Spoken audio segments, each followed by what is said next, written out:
What's the hardest thing you've ever had to do as a leader? I would think for all of us in these positions, the hardest thing is firing someone. Mm.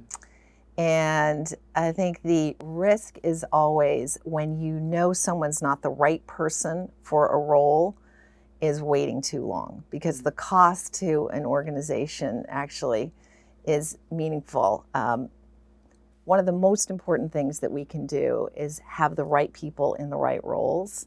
And when you're under delivering on that, you're under delivering for your entire organization. So firing people, when you know it's the right thing to do, you just need to get on with it in the most humane way possible. What are some of the key things you look for in terms of deciding maybe it's now the time to let that person go? There are times when the decision is clear.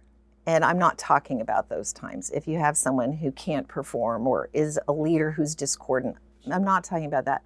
The issue, the hardest part, is when you have someone who's functionally okay, but they're not going to inspire their team to rise up and achieve the next level, or they're missing on some element, or you think if you could just change one element of them, they would fill in what you need. I think it's imperative to coach. So I will always start with, how do you coach for that one key element? And I think it's also imperative to say, what is the best in these people? Are there other higher and better uses for them?